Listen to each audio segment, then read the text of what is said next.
In 1918, the world was drowning in war, but another enemy was waiting in the shadows. They called it the Great War, yet what came next would kill far more than bullets ever could. Across the trenches, men began to cough. First a few, then hundreds. No gunfire, no explosion, fulminant. Just fever, sweat, and death in silence. It began at Camp Funston, Kansas, carried by young soldiers heading to war. They carried more than rifles. They carried the virus to every corner of the earth. In muddy trenches of France, it struck with fury. Men collapsed before battle even began. The virus moved faster than armies. It needed no orders, only breath. In hospitals, beds lined up for miles, bodies wrapped in white sheets. The moaning never stopped. Doctors had no cure. They called it the influenza. No one imagined it would kill millions. In the towns, the bells fell silent, for death had outnumbered the living. Cities closed theaters, schools, and churches. Fear ruled every breath.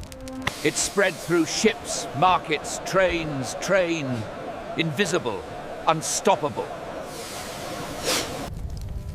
In some villages, there were no healthy people left to bury the dead.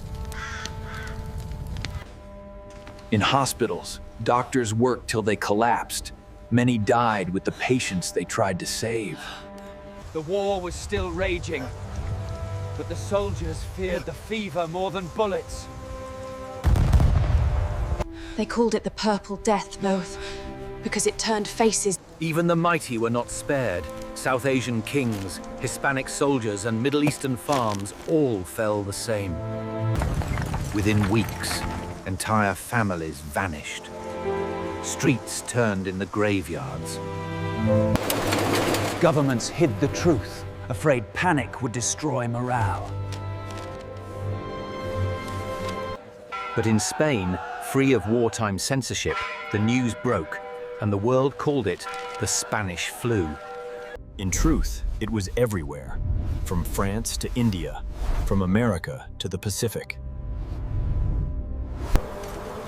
Bodies filled the streets faster than they could be buried.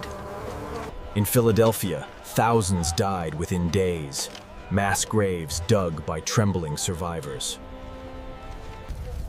In India, it was worse. Entire villages were emptied. They say the Ganges carried not just ashes Talvant, but the sorrow of millions. Scientists were helpless, microscopes too weak to even see the killer. Every cough, every handshake became a risk. Doctors advised masks, wig, fragile cloth against an invisible storm. In San Francisco, they called it the Mask Army, and anyone who refused was jailed. The second wave was worse, faster, crueler, unstoppable. Even in distant islands, ships carried more than supplies. They carried death. In Africa, Asia, Europe, it spared no one. Doctors tried bleeding, whiskey and prayers. Nothing worked. As the guns fell silent, another battle still raged, unseen and unstoppable. In 1919, victory parades began foe, but death marched quietly beside them. Whole families disappeared overnight. Names never written, graves never marked. Schools closed, factories silent. The world held its breath. Trains no longer carried soldiers, only coffins.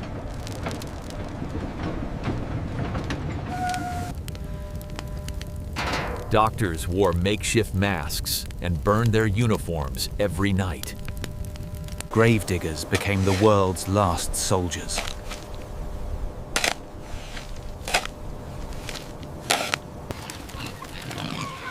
No one knew where it began. Some said pigs, others birds.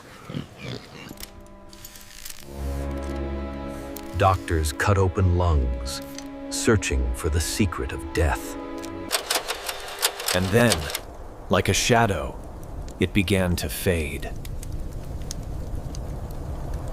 The virus vanished fate, leaving only silence and scars. 50 million gone. The war ended, but peace never came. No memorials were built of them. The dead were too many to name. But history remembers, even when people forget.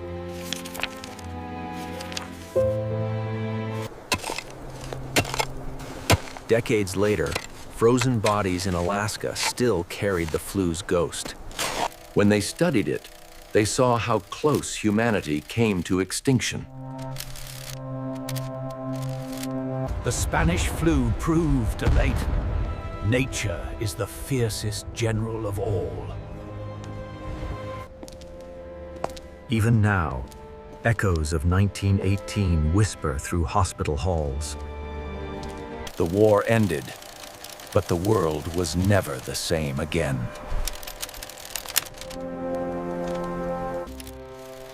Sometimes, the smallest enemy leaves the deepest wound.